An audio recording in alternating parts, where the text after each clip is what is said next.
On va parler de Sakamoto Days parce que c'est un manga. Alors là, je vais me la raconter un petit peu, mais en vrai, je suis très heureux de vous présenter prédit par le manga. passé, j'étais devin. Je suis l'oracle Sakamoto. Je suis voilà. l'oracle de l'épicerie, mec. Pour reprendre les mots de Nanix, qui est l'oracle de Koh-Lanta dans Club Lanta. Nanix qu'on embrasse, on qui embrasse fait des Nanix. bisous. Tu es donc l'oracle des sorties françaises ou des succès manga, c'est ça? En gros, en vrai, pour Sakamoto, c'est un manga que je suis depuis sa première parution dans le Jump. Et voilà, comme on l'a dit, c'est une sortie récente qui date d'hier.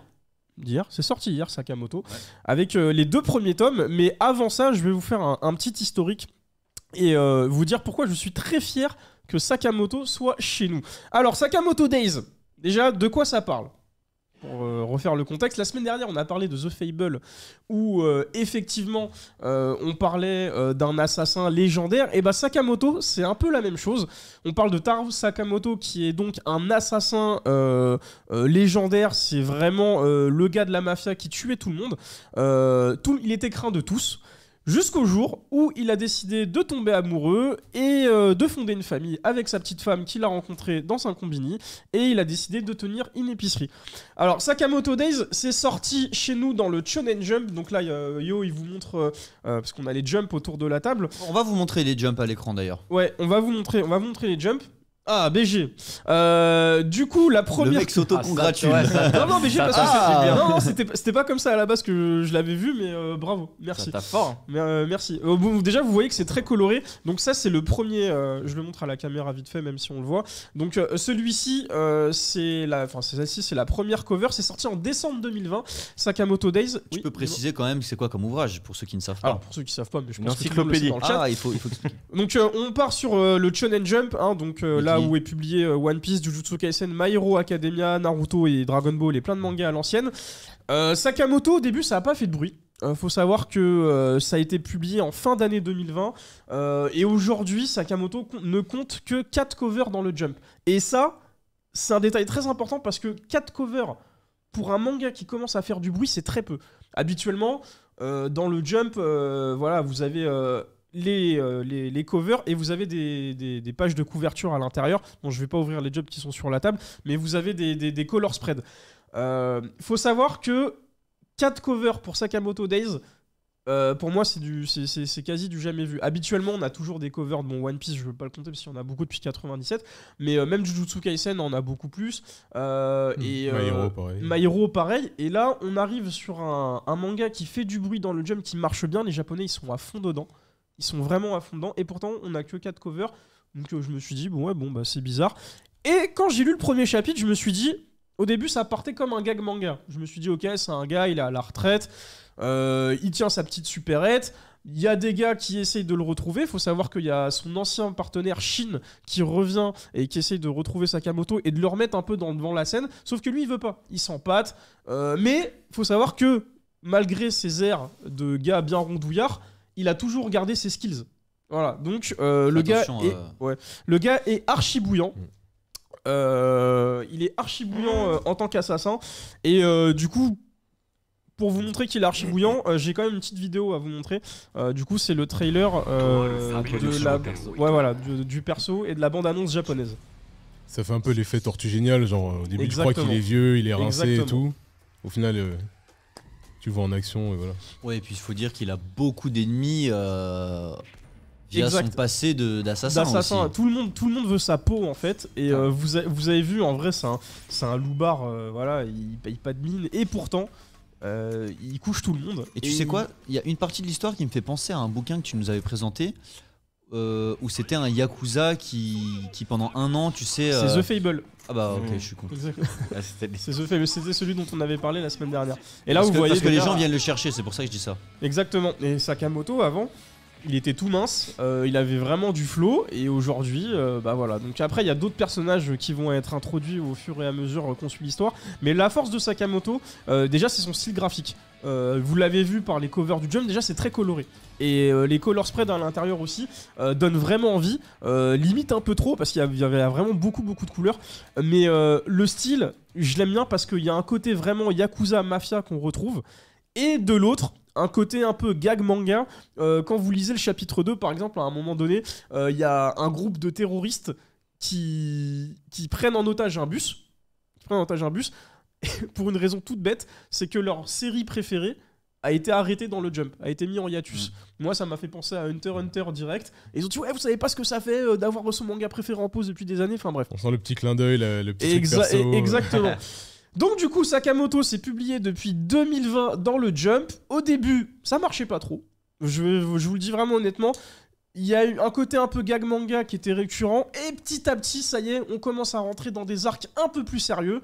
Voire même un peu trop sérieux. Et là, Sakamoto, c'est en train de tout péter. Ils ont pas dépassé One Piece sur le dernier Jump là ? Je vais y venir après parce que du coup c'est dans un des médias que je vais vous montrer. Donc aujourd'hui on a la chance d'avoir les 2 premiers tomes qui vont être affichés à l'écran. On a les 2 premiers tomes de Sakamoto Days qui sont sortis chez Glénat.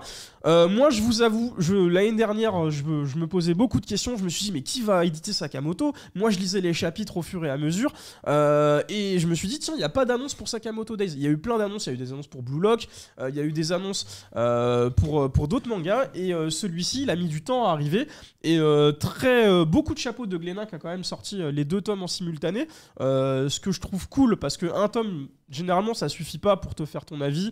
Là vous avez les 2 et vous avez du coup de quoi un peu vous mettre l'histoire sous la dent et vous faire votre premier avis sur Sakamoto. Je vous parlais des color spreads tout à l'heure, on va vous en montrer quelques-uns. Sakamoto, c'est sa force graphique déjà. Là, je vous montre le dernier chapitre qui est paru. Un des derniers chapitres donc, du coup, sur les Jump. Vous voyez que le ton est quand même très sérieux. Ouais, clairement. On n'est plus sur le. Ouais, c'est plus le même. Déjà, le Sakamoto, je sais pas si vous le voyez sur l'image, mais. Il a maigri et il a l'air un peu fatigué. Hein. Il a une canne là. On va pas se non, il est à droite. Vous le voyez pas en fait, vous avez pas vu le bon. Ah mince. Je pensais que c'était lui. Ah non, c'est celui qui est à droite. Ah oui, il est en jeune, c'est ça ? Exactement. C'est un flashback. On va pas spoiler, on va pas rentrer dans les détails. Je peux pas spoiler, j'ai pas lu jusqu'à là de toute façon. Mais C'est pour ça qu'on change d'ambiance. Il y a clairement un changement d'ambiance. Il y a un truc sympa, c'est que là il y a Sakamo et 2 Days. Tu vois ou pas ? Ouais. Il y a un petit jeu de mots. Aujourd'hui, ouais. Je pense qu'il y en aura d'autres des jeux de mots. C'est un truc avec le chapitre en question. Excusez-moi. Du coup, vous voyez, voilà, donc on est passé d'un truc super sérieux à le gars mange un burger. En fait, Yuto Suzuki. Ça rappelle Dragon Ball un peu. Les 2 covers, tu dis, c'est pas le même manga. Clairement. On est d'accord. Ah, clairement. On est d'accord. Ça rappelle Dragon Ball, des fois entre les chapitres, t'avais des trucs où ils sont en moto et tout, justement, parce qu'il aime bien les bécanes. Exactement. Et en fait, ce petit côté un peu, on va dire, slice of life, donc un peu tranche de vie, parce que c'est ce qu'on retrouve dans Sakamoto, je trouve que ça amène un contraste direct avec le côté sérieux. Et effectivement, alors moi, je suis à jour dans la publication, mais c'est ce qui fait le charme de Sakamoto, c'est ce côté où tu passes du gag manga à... Sakamoto il t'en met une quand même et il te couche et tu retrouves tout de suite le ton sérieux du manga. Donc voilà, donc ça c'est les petites color spreads. Je crois qu'il y en a peut-être un autre. Voilà, celui-là c'était un des plus beaux. Celui-là il est vraiment stylé. Bien coloré. Bien coloré avec des pistolets à eau, des guns. Bon, moi j'avais un peu peur. Je vous cache pas pour la parution française. Vous savez, il y a beaucoup de censure par rapport aux mangas et aux armes à feu. Et je vais faire une parenthèse. Par rapport aux armes à feu, est-ce que vous vous souvenez, alors je sais pas autour de la table si vous l'aviez regardé, la saison 2 de The Promised Neverland. Toi, est-ce que vous aviez regardé la saison 2 ? Non, j'ai lu, moi, j'ai pas regardé. Et ben en fait, pour moi, et c'est ma théorie, dans la saison 2 de The Promised Neverland a été bâclée et rushée, parce que c'est une saison qui a pas du tout été aimée par les fans. Parce il manque une partie carrément. Et cette partie-là, c'est en fait dans The Promised Neverland, c'est des enfants qui utilisent des armes à feu dans la partie 2 en fait, dans la saison 2. Et moi je me suis dit, à mon avis, c'est cette utilisation des armes à feu qui a fait que la saison 2, elle a été édulcorée à mort et qu'elle n'a pas plu en fait, parce que le manga prend un ton très très sérieux. Et en fait, j'avais peur qu'avec Sakamoto, et du coup, le fait qu'on utilise des armes à feu et qu'on le voit clairement dans les covers, je me suis dit, oula, est-ce que ça va pas faire un peu polémique ou ce genre de choses ? Voilà, mais apparemment c'est pas le cas donc. Après sur le manga papier j'ai l'impression que ça passe, c'est au passage à l'animé que ça devient un problème, tu vois. Exactement. Et en plus des fois c'est des censures toutes bêtes, par exemple dans Jojo et ils censurent ses clopes, genre, tu vois. Ouais voilà, les clopes sont supprimés. En parlant de censure, t'avais Sanji, on lui a mis une sucette dans la version américaine, enfin bref. Lucky Luke on lui a mis du blé dans la bouche. Exactement. Donc moi par rapport aux armes à feu, j'avais une petite appréhension. Finalement ça a été tenu. Et donc tout à l'heure Yo parlait du classement du Jump. Là je vais vous afficher l'un des derniers. Excusez-moi. Qui se fait en pleine forme. Excusez-moi. T'inquiète, y a pas de souci. Excusez-moi le chat, désolé. Donc là, vous voyez, on a eu, pour le Jump numéro 18, on a eu en lead color One Piece. Donc ça veut dire que dès qu'on a une page de couverture, le manga est déjà hors classement. Parce qu'il est en couverture et qu'il y a une page couleur. Mais, si vous regardez bien, Sakamoto Days est numéro 1. Et ça, c'était il y a quelques semaines. Je crois que c'était, si je regarde le dernier Jump, celui-là, c'est le numéro 17. Donc c'est celui de la semaine dernière. C'est le classement de la semaine dernière. Donc il est devant Jujutsu Kaisen. Je vous sors les grosses licences parce que je ne crois pas qu'elles vous parlent toutes. Black Clover, Mashle aussi qui est édité chez Kazé, Undead Unlock, Witchwatch aussi. Donc voilà. Et il fait son petit bonhomme de chemin. Et c'est la première fois que Sakamoto du coup est premier dans le Jump. Et c'est une grande fierté. Moi, pas la dernière peut-être. Pas la dernière.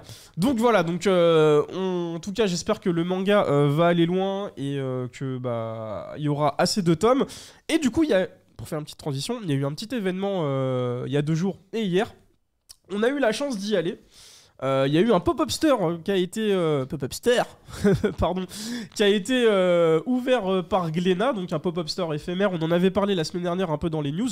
Je précise qu'il a été ouvert à Paris pour ceux qui sont pas à Paris. À côté de Châtelet. Voilà. Et je précise aussi à côté de Châtelet. Je précise aussi qu'il a fermé hier soir. Donc malheureusement, si vous n'avez pas eu le temps de passer, c'était 24 heures.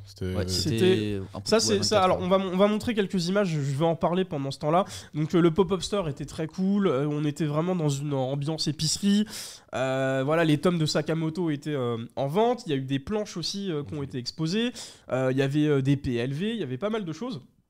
Mon seul regret, c'est que j'ai pas trop compris pourquoi ça a duré juste la journée du mercredi, même si on sait que c'est la journée des enfants.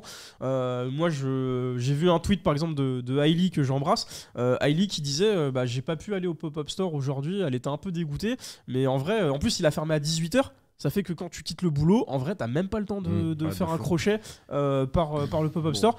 J'ai trouvé ça un peu tôt. Je trouvais ça dommage, je pense qu'il y avait des choses à faire, surtout que il y avait quand même un stand Nerf où tu pouvais tirer sur des cibles, etc. Il y avait un photobooth aussi. Il y avait un photobooth, exactement, pour l'achat des 2 premiers tomes, et les planches en exposition. Ouais, t'as les planches du manga et tout. Je pense que là, sur...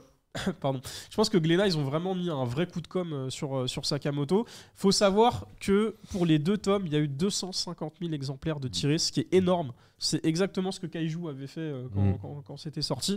Donc Glénat, il mise énormément sur Sakamoto. On a vu plein de petites presses avec les tabliers, etc. etc. Je pense que c'est vraiment une des licences qui va marcher sur ces prochaines années. On espère quand même un animé prochainement.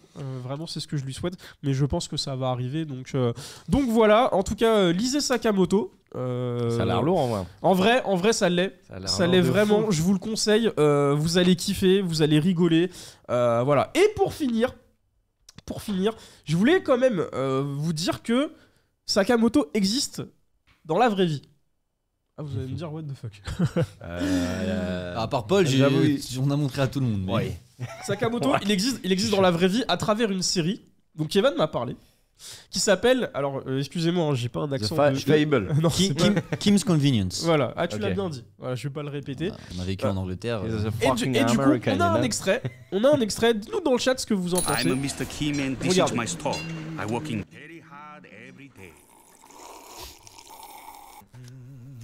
C'est vraiment lui. C'est trop stylé.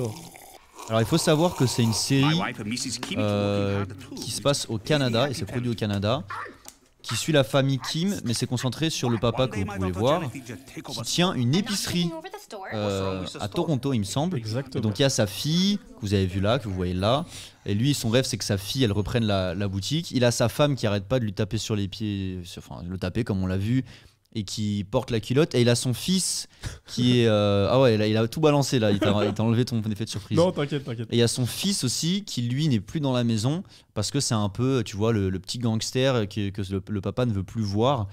Et c'est une série hyper chill, mais du coup c'est vrai que dans le caractère du tonton, enfin du tonton du personnage principal qui est vraiment coréen avec l'accent coréen, il a grandi en Corée, il a fait l'armée en Corée et il tient son épicerie maintenant.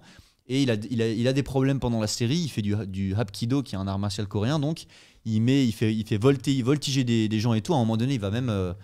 sa fille, elle veut faire du hapkido. Il veut lui apprendre, mais elle va dans un dojo spécifique.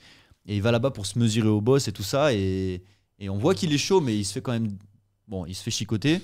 Mais il est chaud, tu vois. C'est pas juste à quelqu'un où il faut se fier à son apparence. C'est quelqu'un qui est souple, qui sait se battre et tout ça, tu vois. Donc, c'est vrai que...